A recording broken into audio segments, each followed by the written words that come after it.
Good evening sir.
Okay, so I think every one of you are listening to मी।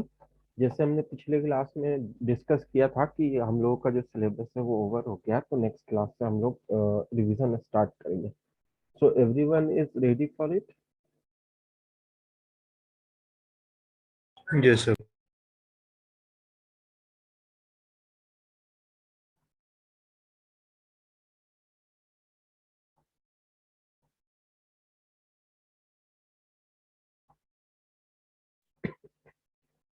तो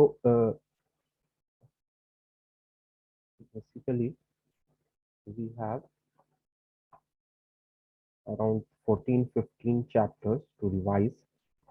तो इसमें हम ऐसा करेंगे कि जैसे हमने पिछली बार डिस्कस भी किया था कि अ, हर एक हर चैप्टर को रिवीजन में हम जब स्टार्ट करेंगे तो एकदम बेसिक से नहीं करेंगे। बेसिक्स के थ्योरी या क्वेश्चन को तुम खुद से करो, और जो उसके बाद के थोड़ा सा डिफिकल्ट वाले थ्योरीज और क्वेश्चंस है उसको हम लोग करेंगे क्लास में। और अगर बेसिक में से कहीं पे तुम पढ़ते हो कोई प्रॉब्लम आती है तो तुम पूछ सकते हो क्लास में। तो बेसिकली आज की क्लास का मैंने शायद टॉपिक भी बताया था कि क्या रखेंगे आज रिवीजन के लिए। Do you remember?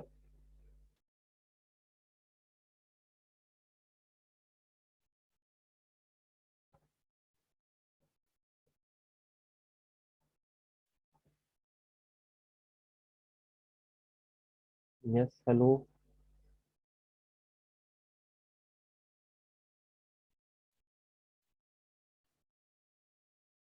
याद है किस टॉपिक को हमने रिवीजन के लिए कहा था कि रिवीजन इस टॉपिक से स्टार्ट करेंगे? ओके, देवांश ने कहा पीएनसी, हाँ परम्यूटेशन एंड कॉम्बिनेशन। तो अब मुझे पता नहीं कि परम्यूटेशन एंड कॉम्बिनेशन के लिए तुम लोग कितना तैयार होके आए हो क्लास के लिए। पहले तो तुम ये बताना होगा कि अगर तुमने परम्यूटेशन कॉम्बिनेशन की थ्योरी पढ़ ली है, क्वेश्चंस कर लिए हैं, तो कहाँ कहाँ पे डिफिकल्टीज आई हैं उनको पहले एड्रेस कर लेंगे।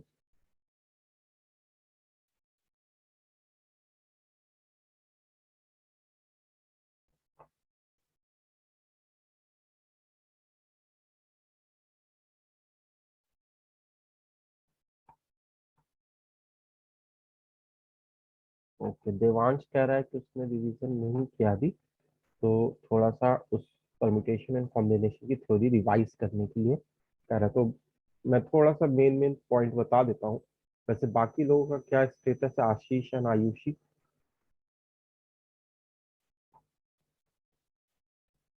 सर मैंने भी नहीं किया।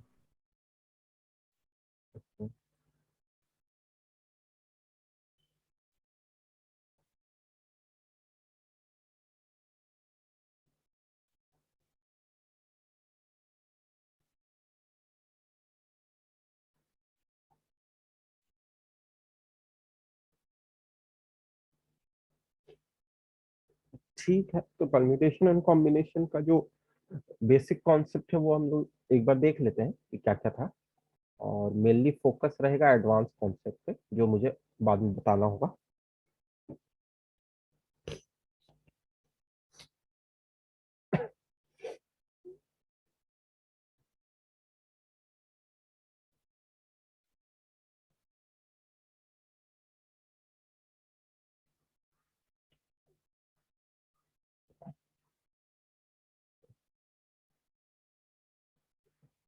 The OneNote is visible to everyone ना, जिसमें मैं टाइप कर रहा हूँ?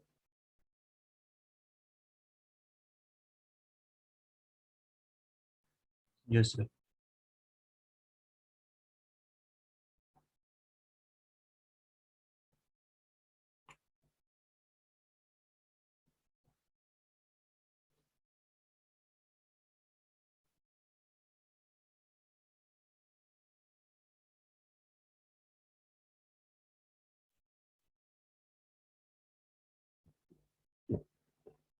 तो सबसे पहले हमने जब पढ़ा था, जब हमने स्टार्ट किया था परम्यूटेशन एंड कॉम्बिनेशन, तो हम पढ़ते थे एडिशन रूल और मल्टीप्लिकेशन रूल। तो यहीं से पूरी कहानी स्टार्ट होती है। तो एडिशन रूल क्या होता था और मल्टीप्लिकेशन रूल ये क्या होता था? उसमें सिंपली ये होता था कि अगर हम मान लो कोई जॉब को कर रहे हैं और उस जॉब के दो दो पार्ट्स ऐसे हैं कि अगर उन दोनों को तुम कर लो, किसी एक को भी, तो तुम्हारा काम हो गया। मान लो तुम कहीं कुछ खाना खाना चाह रहे हो और उसके लिए तुम्हारे पास दो ऑप्शन हैं, या तो तुम ब्रेड खाओ या तो फिर तुम दूध पी लो। तो एक तीन दुकान ऐसी हैं जहां ब्रेड मिल जाएगा, दो दुकान ऐसी हैं जहां दूध मिल जाएगा। तो उस केस में तुम्हारे पास 3 + 2 5 ऑप्शन हो गए, तो इसको कहते थे एडिशन रूल। अब मल्टीप्लिकेशन रूल में क्या होता था कि मान लो कि तुम्हारा जॉब तभी कंप्लीट हुआ जब दोनों कंप्लीट हो। मतलब ये कि तुम्हें सपोज करो ब्रेड भी लेना है और दूध भी पीना है, दोनों काम करना है। तो उस केस में जब दोनों काम करना है, ब्रेड और दूध दोनों चाहिए, that means there is an end. तो उस केस में अगर तीन दुकानें हैं जहां पर से ब्रेड मिल सकता है, दो दुकानें हैं जहां पर से तुमको दूध मिल सकता है, तो इस काम को करने के टोटल तरीके हो जाएंगे 3 × 2 = 6। ऊपर में क्या था? या तो ब्रेड चाहिए या तो दूध चाहिए, तो उस केस में हो गया था 3 + 2 = 5। तो इस पहले वाले काम को करने के 5 तरीके थे, क्योंकि तुम्हारे पास ऑप्शन था, तुम ब्रेड भी खा सकते हो तो भी पेट भर जाएगा, दूध भी पी सकते हो तो भी पेट भर जाएगा। तो तीन ब्रेड की दुकानें थी, दो दूध की दुकानें थी, टोटल मिलकर 5 ऑप्शन थे। लेकिन जब तुम ब्रेड और दूध दोनों चाह रहे हो लेना, तो उस केस में क्या हो रहा है कि ब्रेड की भी दुकान से ब्रेड लोगे जो कि तीन है, और दूध की दुकान से दूध भी लोगे जो कि दो दुकानें हैं। तो टोटल ऑप्शन तुम्हारे पास कितने होंगे? 3 × 2 = 6, क्योंकि तुम फर्स्ट वाले दुकान से, मतलब ये ब्रेड की दुकान हो गई हमारे पास और ये मिल्क की दुकान हो गई। तो बेसिकली तुम जब मैपिंग करोगे, तो पहली ब्रेड पहली मिल्क, या दूसरी ब्रेड पहली मिल्क, तीसरी ब्रेड पहली मिल्क, या फिर पहला ब्रेड दूसरा मिल्क, दूसरा ब्रेड दूसरा मिल्क, तीसरा ब्रेड दूसरा मिल्क, इस तरीके से हो रहा होगा। तो this was all multiplication and addition. ठीक है, ये याद है सबको? Yes sir. Okay.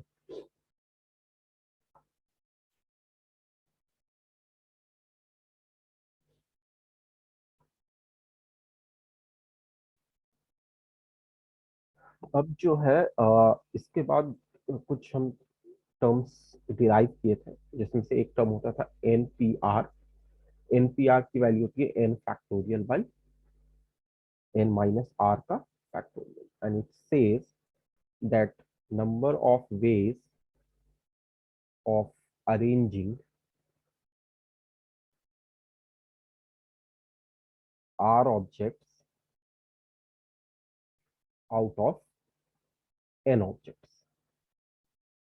n objects में से r ऑब्जेक्ट्स को अरेंज करने के कितने तरीके होंगे? ऑब्वियसली r जो है < n है।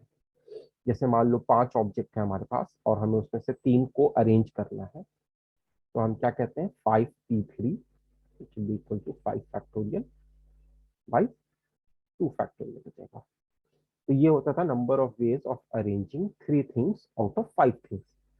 इसके बाद एक चीज ये होती थी विच वी कॉल्ड एनसीआर, जो होता है n⁻r⁻r इंटू आर फैक्टोरियल। ये क्या होता था? ये होता था number of ways of selecting r objects out of n objects. तो ये सिलेक्शन होता था। तो सिलेक्शन का जो तरीका है वो एनसीआर होता है, और अरेंजमेंट का जो तरीका है वो एनपीआर होता है। तो दोनों में से बड़ा कौन होगा? दोनों में से बड़ा होगा एनपीआर, एनसीआर, एनपीआर सॉरी। तो अगर तुम सेम क्वेश्चन इस पे लगाते हो कि अगर मान लो तुम्हारे पास 5 ऑब्जेक्ट्स हैं, उसमें से 3 को सेलेक्ट करना है, तो 5C3 हो जाएगा। इसको क्या कहेंगे, 5 फैक्टोरियल/2 फैक्टोरियल इंटू 3 फैक्टोरियल। जब इसको कैलकुलेट करोगे तो इसकी वैल्यू 10 आएगी। जब इस ऊपर वाले को कैलकुलेट करोगे तो इसकी वैल्यू आ जाएगी 60, राइट। तो सबको आता है फैक्टोरियल वगैरह कैलकुलेट करना। तो यहाँ पर जो पहला केस था हमारा, जिसको हम कहते हैं कि परम्यूटेशन यानी कि अरेंजमेंट, ठीक है, व्हाट इट मींस अरेंजमेंट। तो ये इसमें दो काम होता है। दो काम क्या होता है, पहले हम 3 को सेलेक्ट करते हैं, फिर उन तीनों को अरेंज करते हैं। और जो एनसीआर होता है वो बस एक ही काम होता है, मतलब सेलेक्ट करना, अरेंज नहीं करते। तो अगर तुम सोच सकते हो कि जैसे मान लो तुम्हारे पास 1 2 3 4 5 ऑब्जेक्ट्स हैं, तो इसमें से तुम्हें 3 सेलेक्ट करने के लिए कहा जाए तो कोई भी 3 हो सकता है। तो टोटल हमारे पास वेज कितने होंगे, 10 ways. 10 ways to select 3 objects. और अगर हमसे कहा जाए कि हमें अरेंज करना है 3 ऑब्जेक्ट्स को, तो हम क्या कह रहे हैं, इसके नंबर ऑफ वेज कितने हो जाएंगे, 60 हो जाएंगे। वाई? बिकॉज हम जब इसमें से सेलेक्ट करेंगे तो उससे पहले का स्टेप हमारा क्या होगा, अरेंज सिलेक्शन। अरेंजमेंट से पहले सिलेक्शन होगा, तो पहले हम इनमें से 3 सेलेक्ट करेंगे, फिर उन तीनों को अरेंज करेंगे। तो इसके लिए इसका जो तरीका हो गया, ये 60 हो गया। मतलब ये कि तुम ऐसा कह सकते हो कि अगर हम NCR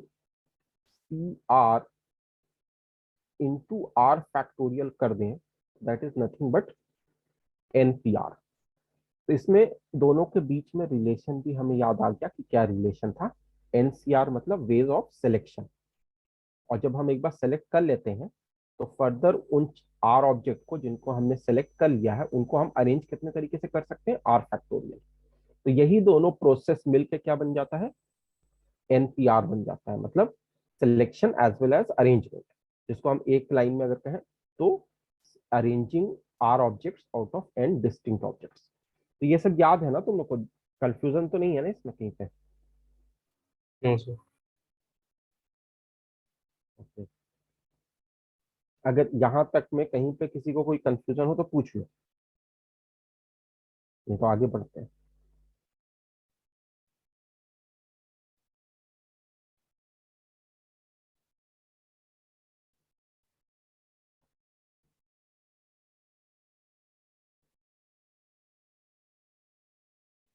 ओके, देवांश कह रहा है ये वाला समझ में नहीं आया, दोबारा से बता दीजिए, अरेंज एंड सेलेक्ट वाला। देखो मैं बता देता हूँ, लेकिन ये सब क्या है ना कि अब रिवीजन में ये सब बेसिक बेसिक चीज तो तुम्हें पता होनी चाहिए, तभी क्लास लेने का फायदा है। तो ये फिर से वही बेसिक बेसिक में ज्यादा बताऊंगा, तो मैं तो बस रिकैप कर रहा था कि तुम्हें तो याद होगा ही, बस रिमाइंड करा रहा था। लेकिन अगर इसमें पढ़ाने लगूंगा तो फिर तो बहुत दिक्कत हो जाएगी। फिर जो मैं पढ़ाना चाह रहा हूँ वो नहीं पढ़ा पाऊंगा, फिर तो भाई यही बेसिक बेसिक होता रहेगा।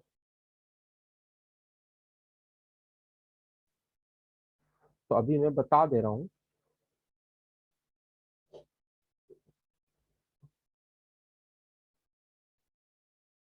इसमें एग्जैक्टली क्या नहीं समझ में आया देवांश, एक बार बताओगे?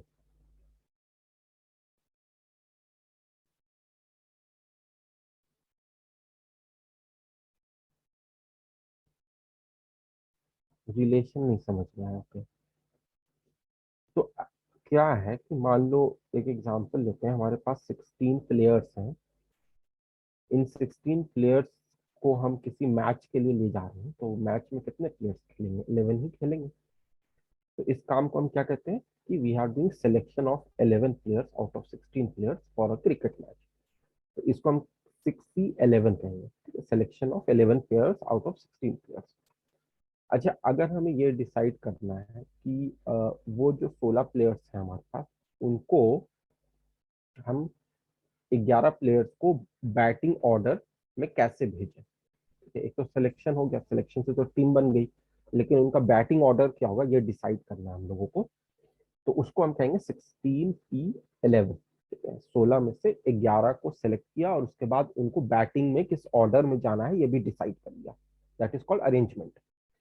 तो what the above relation says कि हमारे पास जो 11 बैटिंग ऑर्डर वाली बात हो रही है, मतलब अरेंजमेंट की बात हो रही है, 16 में से 11 प्लेयर्स की अरेंजमेंट की बात हो रही है, तो हम क्या कह रहे हैं, दैट इज फॉर 16P11।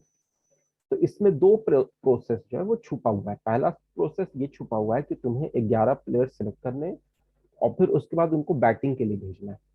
तो पहला प्रोसेस तो हो गया 16C11 तरीके से, मतलब तुमने 16 में से 11 प्लेयर सेलेक्ट कर लिए। लेकिन अब तुम क्या करोगे, बैटिंग ऑर्डर में भेजोगे, तो मल्टीप्लाइड विथ 11 का फैक्टोरियल। ठीक है, कोई भी एन ऑब्जेक्ट को अगर हम अरेंज करते हैं तो एन फैक्टोरियल बेस से होता है। अब जब तुम फर्दर इसको कैलकुलेट करोगे तो 16P11 का फॉर्मूला पता ही है, 16 फैक्टोरियल बाई 16 - 11 मतलब 5 फैक्टोरियल। और जो राइट हैंड साइड में है वो है 16C11, तो मतलब 16 factorial by 16 - 11 5 factorial into 11 factorial. और ये जो 11 फैक्टोरियल वो अलग, तो क्या हो रहा है कि ये 11 फैक्टोरियल और ये 11 फैक्टोरियल कैंसिल हो जा रहा है, और सेम चीज जो लेफ्ट हैंड साइड में है वही राइट हैंड साइड में भी मिल रही है। Is it okay?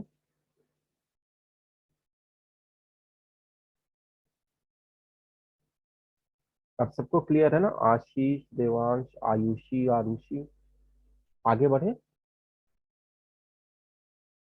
Yes sir.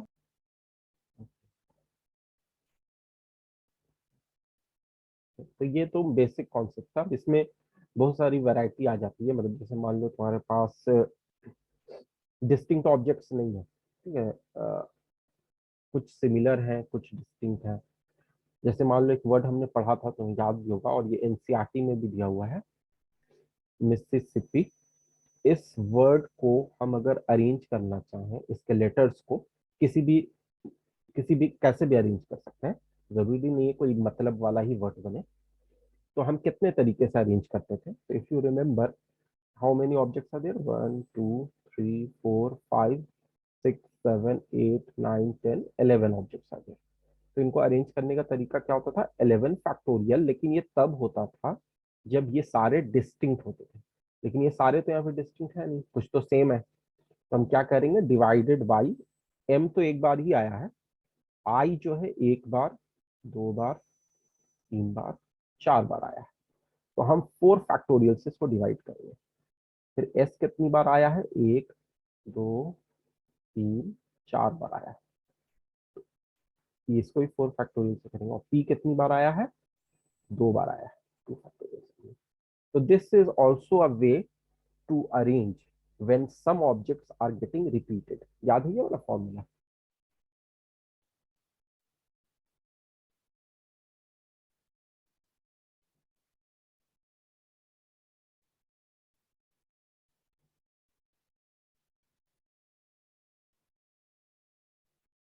Okay, तो अब हम लोग कुछ क्वेश्चंस डिस्कस करते हैं based on these basic concepts. और जो नेक्स्ट क्लास होगी उसमें भी मैं परम्यूटेशन कॉम्बिनेशन ही रिवाइज कराऊंगा, लेकिन उसके लिए तुम्हें पहले से प्रिपेयर हो के आना होगा, आज की तरह नहीं करना है। जो नेक्स्ट क्लास होगी परम्यूटेशन कॉम्बिनेशन की, उसमें मैं कुछ ऐसी थ्योरी बताऊंगा जो कि जेई एडवांस के लेवल की थ्योरी है। तो अगर तुम्हारा बेसिक जब तक अच्छे से नहीं रिवाइज हो चुका होगा, तुम उस लेवल पे नहीं जा सकते। तो प्लीज मेक श्योर कि नेक्स्ट क्लास जब भी होगी तो पूरा परम्यूटेशन कॉम्बिनेशन थ्योरी एक्सरसाइज सब कुछ अच्छे से करके आना, सो दैट मैं आगे का बता सकूं। तो अभी तो हम लोग ज्यादा एडवांस में नहीं जाएंगे, बेसिक क्वेश्चन ही करेंगे।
So the first question says that in a dinner party,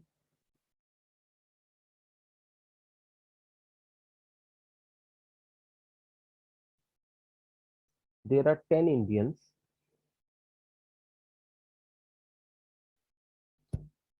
5 Americans, and 5 Englishmen.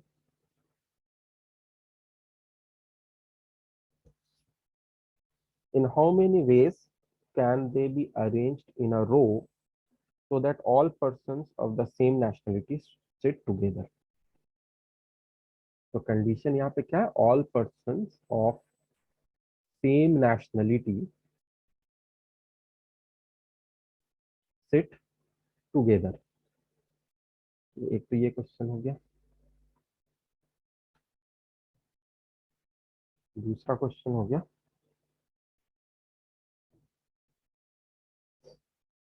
in a class there are 4 girls and 6 boys.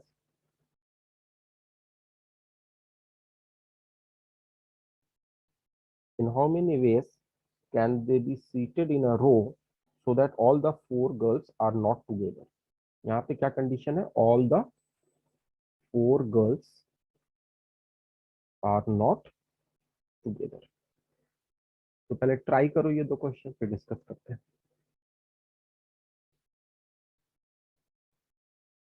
Question is visible to everyone ना?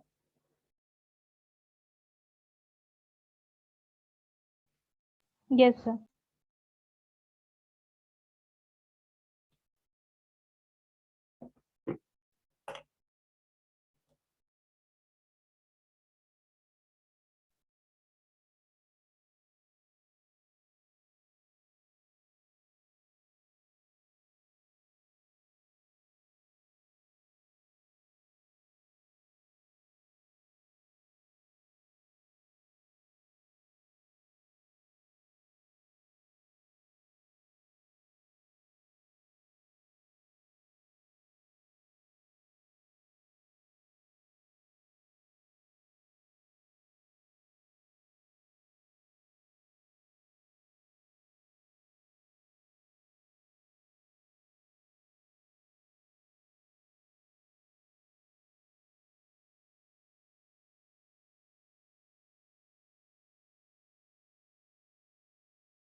आरुषि ने तो आंसर दिया है फर्स्ट क्वेश्चन का 3 factorial into 10 factorial into 5 factorial into 5 factorial.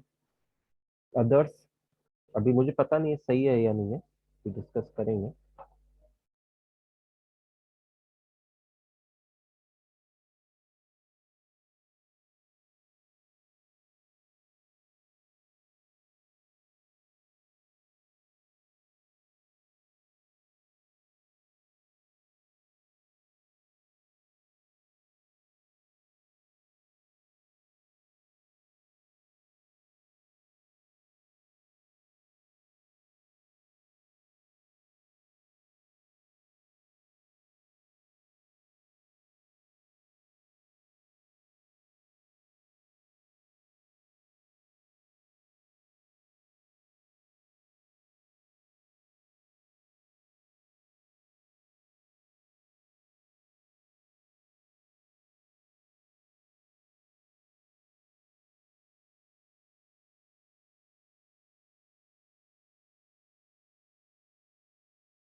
दूसरे का answer Devansh ने दिया है, नहीं फर्स्ट का ही दिया है, सेम वही जो आरुषि का था। आई होप सही होगा, लेकिन एक बार डिस्कस जरूर करेंगे अभी।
Arushi has given answer for the second one also, तो चलो अब डिस्कस कर ही लेते हैं।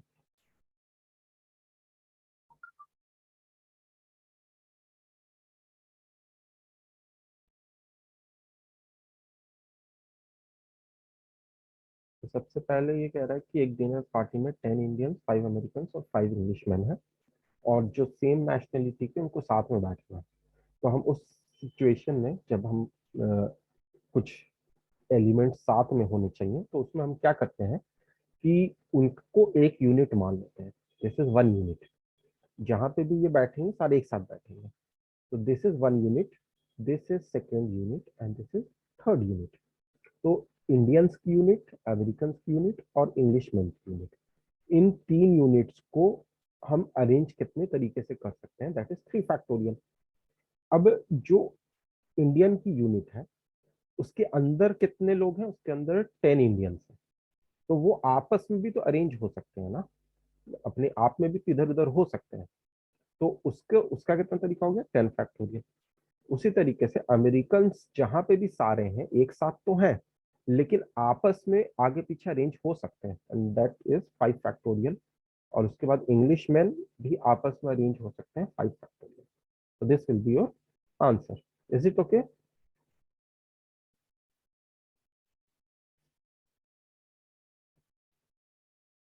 Yes, sir.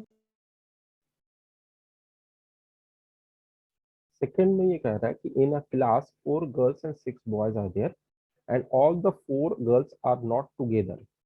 तो यहाँ पर भी सेम ही तरीके से अप्रोच रहेगा, लेकिन थोड़ा सा अप्रोच में डिफरेंस क्या है, वो ये है कि all the 4 girls are not together.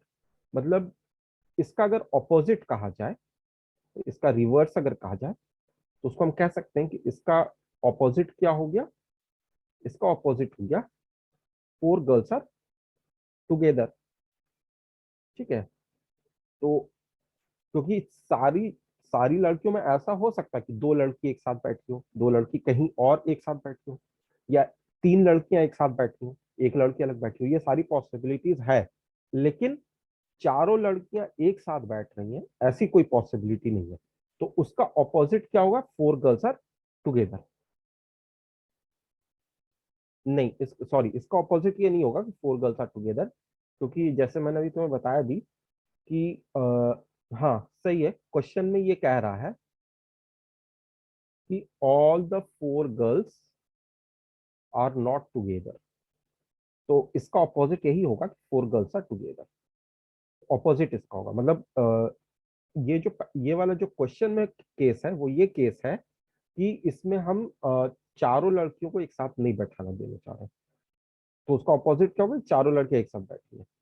तो अगर हम यहाँ पे कैलकुलेशन करेंगे, तो total number of ways of arranging 10 students, total 10 students हैं, तो उनको हम, अगर कोई कंडीशन नहीं दी होती और हमें कहा जाता कि उनको अरेंज करो, तो हम सीधे सीधे कहते कि 10 लोगों को 10 फैक्टोरियल वेज से बैठाया जा सकता है। लेकिन कंडीशन क्या दे दी है कि all the girls are not together. तो अगर हम इसका ऑपोजिट कैलकुलेट कर लें, जो कि ज्यादा आसान है कैलकुलेट करना, कि 4 गर्ल्स आर टुगेदर, और 4 गर्ल्स अगर टुगेदर बैठी हुई है, तो उस केस में उसका अरेंजमेंट कैसे होगा।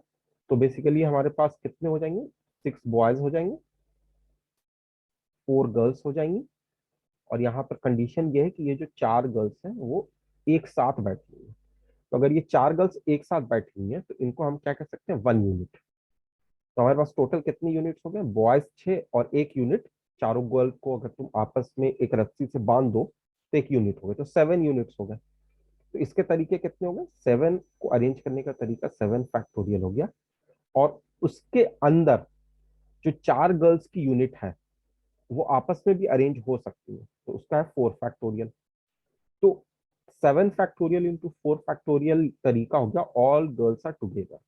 तो अगर तुम्हें निकालना है कि all the 4 girls are not together, तो टोटल में से जो हमारे पास है 10 फैक्टोरियल, जिसमें कोई कंडीशन नहीं थी, उसमें से तुम क्या करोगे कि माइनस कर दोगे 7 फैक्टोरियल इंटू 4 फैक्टोरियल।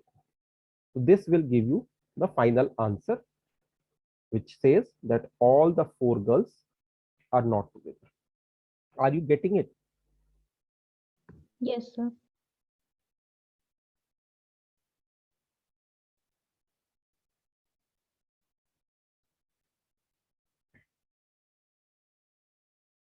अच्छा, इसमें मैं थोड़ा सा और ट्विस्ट लाता हूँ, क्योंकि इसका आंसर आरुषि ने तो सही दिया था, बाकी किसी ने दिया नहीं था। तो बाकी लोगों को भी क्लियर है ना, ये 10 factorial minus 7 factorial into 4 factorial हो गया।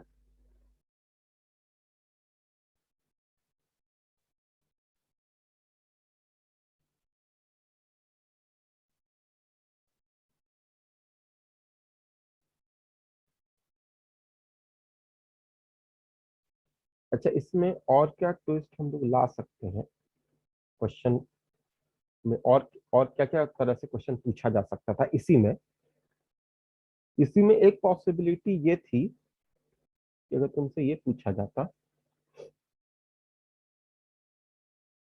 कि in a class there are 4 girls and 6 boys, जो कंडीशन है वही है, 4 गर्ल्स एंड 6 बॉयज जो गिवन है, और जो कंडीशन है वो ये है कि all the 4 girls are not together की जगह हम क्या कंडीशन डाल रहे हैं,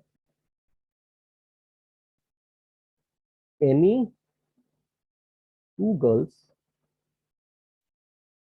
आर नॉट टुगेदर, मतलब गर्ल्स में से कोई भी दो एक दूसरे के आसपास नहीं बैठेंगे, या ये कह सकते हैं, इसी को इस तरीके से बना सकते हैं, और no girls adjacent to each other. तो जो क्वेश्चन आया था उसमें मैंने चेंज कर दिया है, और अब नया क्वेश्चन ये बना दिया है कि कोई भी दो लड़कियां एक दूसरे के बगल में नहीं बैठेंगी। पिछले वाले में क्या था जो हम लोग अभी किए हैं, उसमें यह था कि चार लड़कियां एक साथ नहीं बैठ सकती हैं, ऑल द फोर गर्ल्स एक साथ नहीं बैठ सकती हैं। उसके अपोजिट में क्या हो सकता था कि फोर गर्ल्स आर टुगेदर, लेकिन all the four girls are not together में बहुत सारे केसेस आ सकते थे, जिसमें तीन गर्ल्स टुगेदर हो सकती थी, टू गर्ल्स टुगेदर हो सकती थी, ये सारे केसेस आ सकते थे। इसलिए हमने यहाँ पे ऑपोजिट निकाल के आसानी से इसको सॉल्व कर दिया। अब यहाँ पर जो कंडीशन है उसमें तुम्हें ऑपोजिट नहीं निकालना है, उसमें तुम्हें डायरेक्ट निकालना है। Are you getting my point? Yes, sir. तो अब इसके लिए क्या करोगे ये बताओ।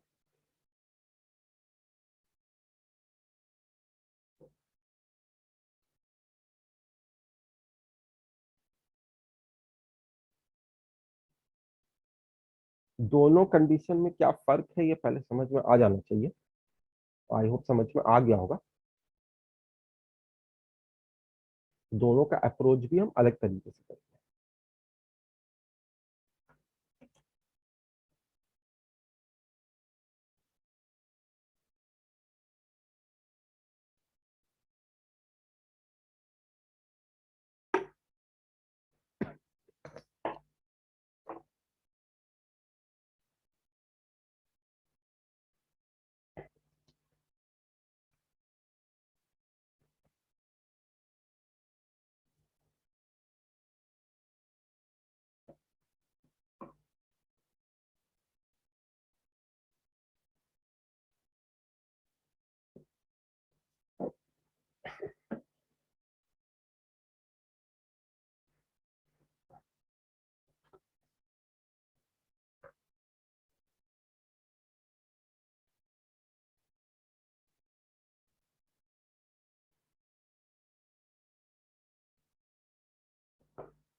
तो देवांश ने कहा है 7p4 into 6 factorial. Okay, I think शायद सही है।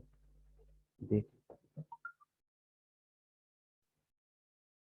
तो यहाँ पे हम क्या कर रहे हैं कि कोई भी गर्ल्स एक दूसरे के एडजेसेंट नहीं है, तो इस तरह के क्वेश्चन में हम क्या करते हैं कि जिनको हमें एडजेसेंट नहीं बिठाना है उनको हम अभी देखेंगे नहीं।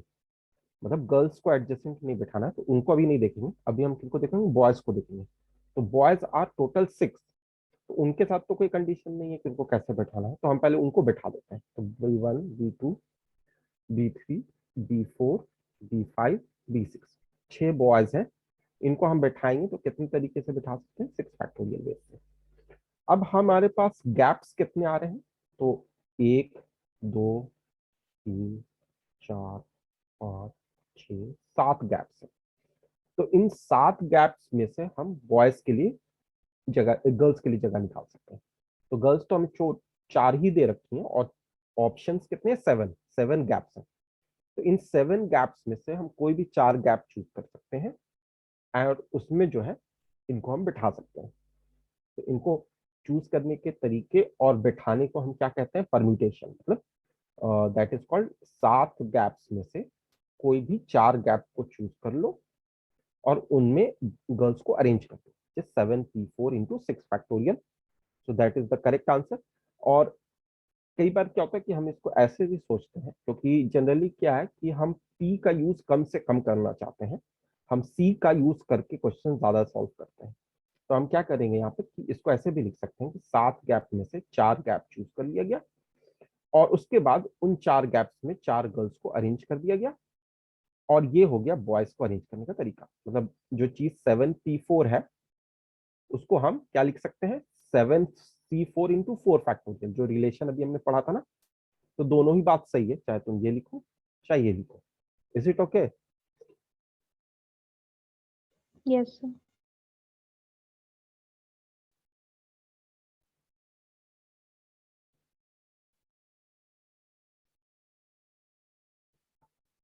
ठीक है, let us come to the next question.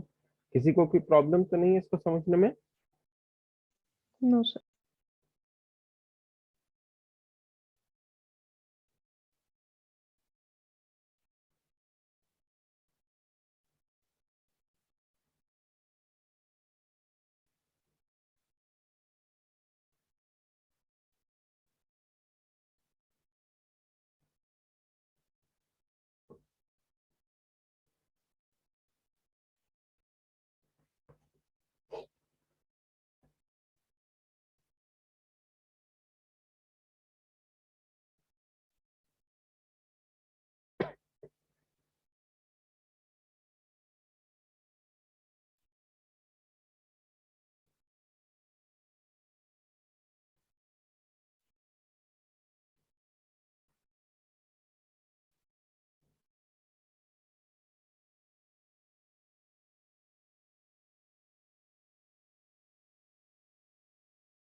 Find the number of ways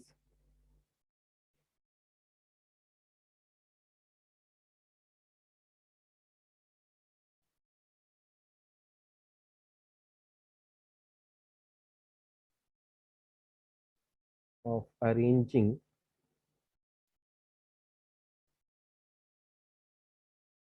letters of the word Delhi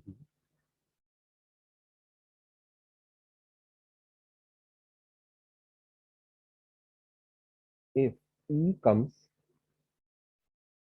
if E comes before I। ठीक है, एक तो ये हो गया। तो एक क्वेश्चन हम ये देखेंगे, ये फॉर्मूला बेस्ड जो है एनसीआर का जो हम लोग फॉर्मूला पढ़ते हैं उसके बेस्ड है। n-1c3 plus n-1c4 is greater than nc3, then n is greater than, options दे देता हूँ, 4 5 6 7 में से क्या होगा, n इज ग्रेटर देन 4 या 5 या 6 या 7, ये दोनों कर लो।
फर्स्ट का आंसर आरुषि दे रही है 4 factorial.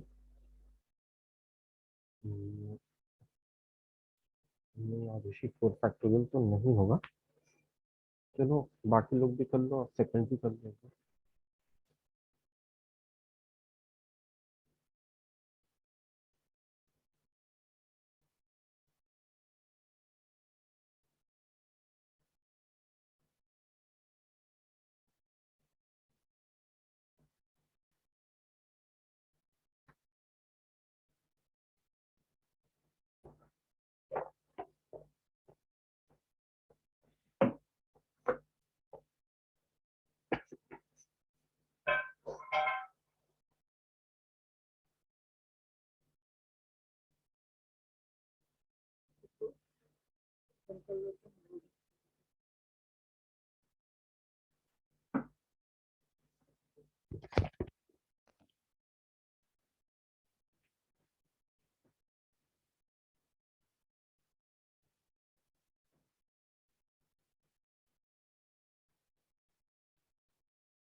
So let us discuss these questions. लगता है तुम लोग अप्रोच नहीं कर पा रहे ठीक से। बेसिकली ये जो पहला क्वेश्चन है, find the number of ways of arranging letters of the word Delhi if E comes before आई। तो इसमें ये सोचो ना कि अगर ये कंडीशन नहीं होती तो दिल्ली को हम कितने तरीके से अरेंज कर सकते थे? 5 फैक्टोरियल वेज से, राइट? अब ये कंडीशन अगर साथ में आ गई है कि ई कम्स बिफोर आई, तो you think it like this, अगर तुम इसे आसानी से करना चाहते हो तो तुम ये सोच सकते हो कि जो भी अरेंजमेंट हम करेंगे 5 फैक्टोरियल वेज से इसका, उसमें दो पॉसिबिलिटी अराइज हो सकती है। एक पॉसिबिलिटी ये हो सकती है कि ई कम्स बिफोर आई, और दूसरी हो सकती है आई कम्स बिफोर ई। जो भी हम अरेंजमेंट करेंगे, जितना भी अरेंजमेंट करेंगे 5 फैक्टोरियल वेज से हमारे पास 120 अरेंजमेंट हो जाएंगे। तो 120 अरेंजमेंट में कुछ में ई पहले आया होगा और आई बाद में आया होगा, कुछ में आई पहले आया होगा और बी ई बाद में आया होगा, बस यही होगा। और दोनों ही की पॉसिबिलिटी बराबर है, ठीक है? जितने तरीके से ई पहले आ सकता है उतनी तरीके से आई भी पहले आ सकता है। ऐसा कुछ तो है नहीं कि एक की पॉसिबिलिटी ज्यादा हो जाएगी दूसरे की कम हो जाएगी। तो हम ये कह सकते हैं कि अगर 5 factorial total number of veg है, तो 5 फैक्टोरियल बाई 2 इतने वेज से ई पहले आ रहा होगा, और 5 फैक्टोरियल बाई 2 इतने वेज से आई पहले आ रहा होगा। तो E comes before I, then answer would be 60, 120 का हाफ। आई बिफोर ई होता तो भी 60 होता। Are you getting the point? Yes, sir. अच्छा, अगर इस तरह, ये तो बेस्ट वे है इसको करने का, मतलब ओरली कर सकते हैं इस तरह के क्वेश्चन को। इसमें कई बार ऐसा भी आता है कि if 7 speakers have to speak at a function, तो Mister X will speak before Mister Y. इसकी इसके कितने तरीके हैं? तो यहाँ पे भी वही करेंगे, हम 7 फैक्टोरियल बाई 2 कर देंगे। आधा तरीके से एक्स जो है वाई से पहले बोल सकता है, आधा तरीके से वाई एक्स से पहले बोल सकता है। I hope it is clear to everyone. Yes, sir. Ashish, Devansh, Yes, sir. अब हम नेक्स्ट क्वेश्चन में आते हैं। इट सेज कि अगर ये इनइक्वालिटी है तो n किससे बड़ा होना चाहिए? तो सबसे पहले हम इसको मैथमेटिकली लिख लेते हैं। तो ये हो जाएगा n-1 फैक्टोरियल, n-1 -3 करेंगे तो n-4 फैक्टोरियल हो जाएगा, और ये 3 फैक्टोरियल हो जाएगा, प्लस ये हो जाएगा n-1 फैक्टोरियल अपॉन n-1 -4 मतलब n-5 फैक्टोरियल, और 4 factorial is greater than n factorial by n-3 factorial into 3 factorial. ये हमारे पास आ रहा है। अब हम क्या कॉमन ले सकते हैं? n-1 फैक्टोरियल कॉमन हो जाएगा, नीचे में n-5 फैक्टोरियल कॉमन हो जाएगा, और 3 फैक्टोरियल कॉमन हो जाएगा। ब्रैकेट में क्या रह जाएगा? 1 अपॉन n-4 रह जाएगा, प्लस यहाँ पे 1 अपॉन 4 रह जाएगा, is greater than n factorial by n-3 factorial into 3 factorial. I hope it is clear the steps here. Yes, sir. तो अब हम क्या कर सकते हैं कि इसका एलसीएम अगर ले लें, तो ऊपर में 4 plus n-4 will become n, ये n-1 फैक्टोरियल है ही, और नीचे में n-4 इंटू n-5 फैक्टोरियल को जब मल्टीप्लाई करेंगे n-4 फैक्टोरियल हो जाएगा, और 3 factorial into 4 will be 4 factorial. ये बस कैलकुलेशन चल रही है। आई होप कैलकुलेशन समझ में आ रही होगी, अगर नहीं आ रही होगी तो पूछ भी सकते हो। Is this calculation clear to everyone till here? Yes, sir. Clear. अब हम क्या करेंगे कि जो न्यूमरेटर में हमारे पास है n-1 factorial into n, this is nothing but actually n factorial. तो ये हमारा इस n फैक्टोरियल के साथ कैंसिल हो जाएगा, और ये मिल जाएगा n-4 फैक्टोरियल। दोनों साइड हम रेसिप्रोकल कर दे रहे हैं तो इनक्वालिटी चेंज हो जाएगी। और अब हम क्या कर सकते हैं, 4 फैक्टोरियल को 3 फैक्टोरियल से अगर डिवाइड करेंगे तो 4 बचेगा, और n माइनस थ्री फैक्टोरियल को n माइनस फोर फैक्टोरियल से डिवाइड करेंगे तो n माइनस थ्री बचेगा. 4 is less than n minus 3. This will finally give you n is greater than 7, which will be your answer. यहाँ पे option D हो गया आपके पास.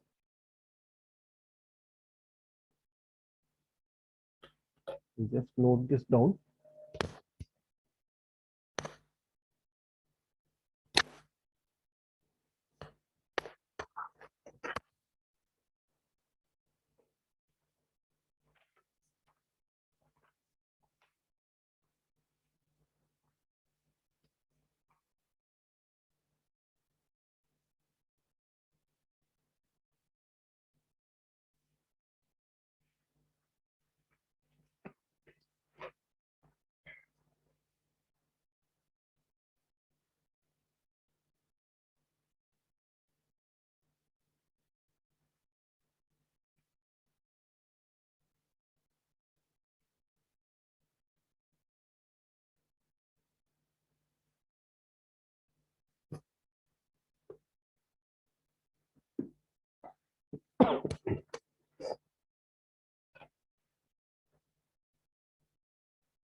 आई होप तुम लोग नोट नहीं कर रहे हो ऐसे ही, मतलब अपने से कैलकुलेट कर रहे होगे.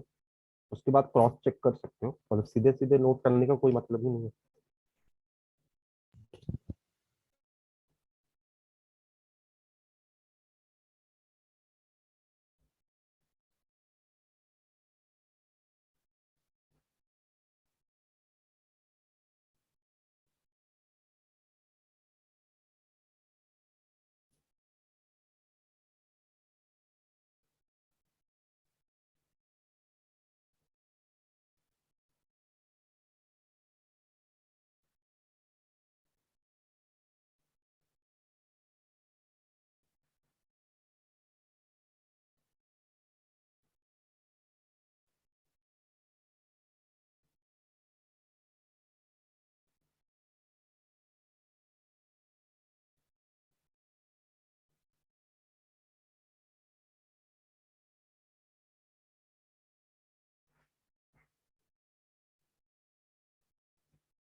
हो जाएगा तो बता देना. Sir, done. Okay. So completed. Okay.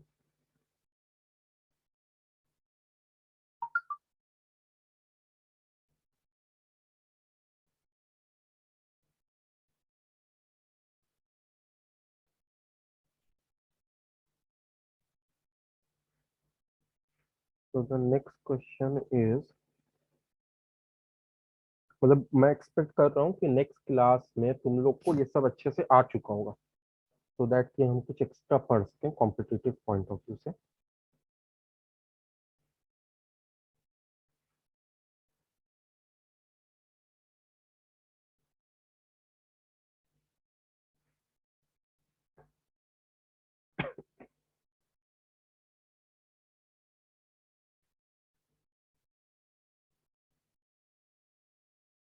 Next question says,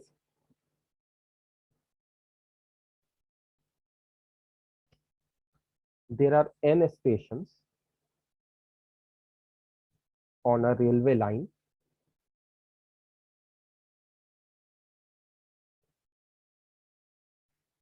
the number of kinds of tickets printed, the number of kinds of ticket printed, bracket में ये भी लिख दे रहे हैं कि नो रिटर्न टिकट, हम रिटर्न टिकट को कंसिडर नहीं कर रहे, वन वे का टिकट जो प्रिंट हो सकता है उसको कंसिडर कर रहे हैं, इज 105, 105. Then find the number of stations, मतलब एन की वैल्यू निकालनी है. Please do this.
Yes, answer आया किसी ऑफ 15 स्टेशन आरुषि सिंह।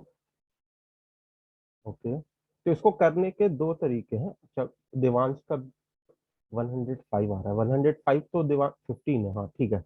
तो बेसिकली इसको करने के दो तरीके हैं, और इसको मैं यही दिखाना चाह रहा था कि how permutation combinations make our calculation easy.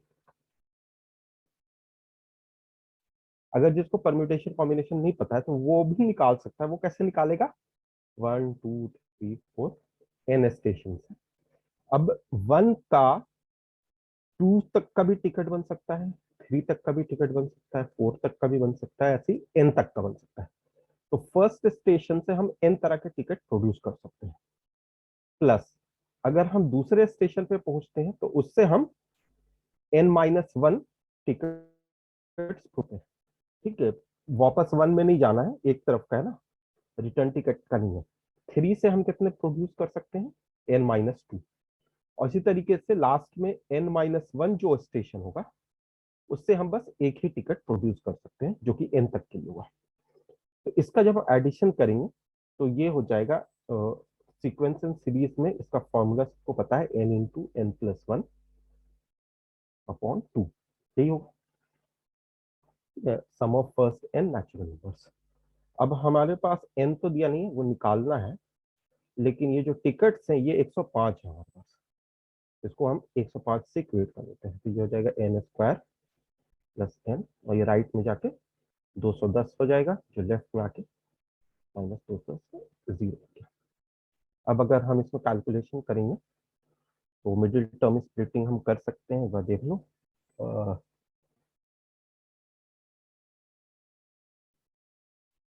हो जाएगा 15n minus 14n minus 210 equal to 0।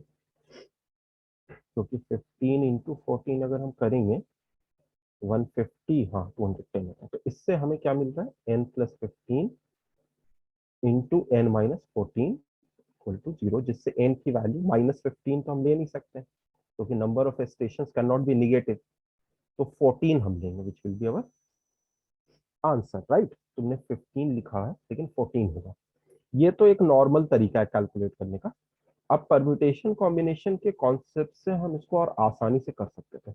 उसमें हम क्या करते हैं, अल्टरनेट मेथड जो है कर सकते हैं कि कोई भी एन स्टेशन में से हम दो स्टेशन चूज कितने तरीके से कर सकते हैं। We can choose any two station in NC2 ways. N में से कोई भी दो को चूज कर लो, और जो भी तुमने चूज किया उससे एक टिकट क्रिएट हो गया। तो total number of ticket is 105, ये दिया हुआ है। तो हम डायरेक्टली NC2 को 105 के बराबर कर सकते हैं। आई होप कैलकुलेशन में कहीं पे कोई दिक्कत नहीं हुई होगी।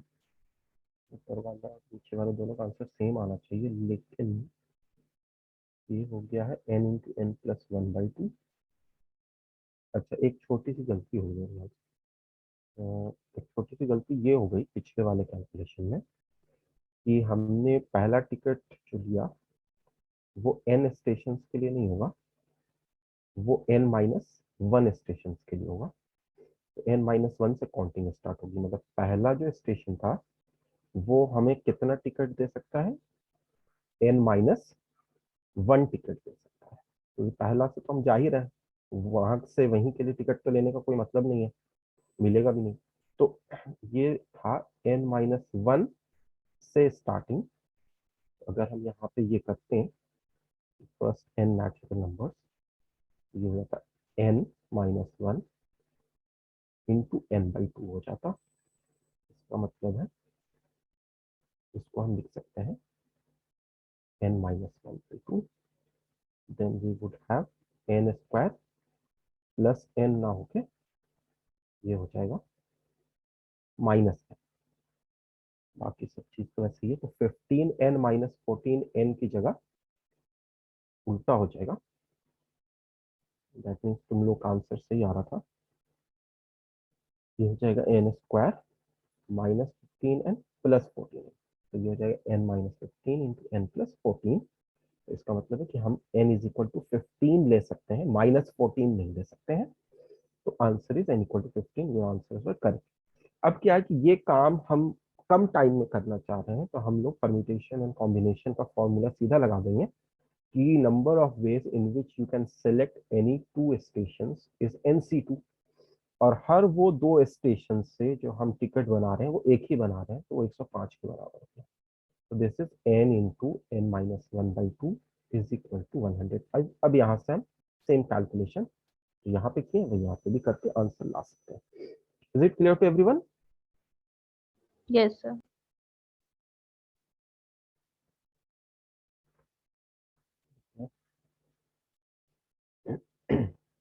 तो नेक्स्ट क्लास में हम लोग फिर यही कंटिन्यू कर रहे होंगे और एंड भी कर रहे होंगे, तो जितना ज्यादा तैयार होके आ जाओ उतना अच्छा है।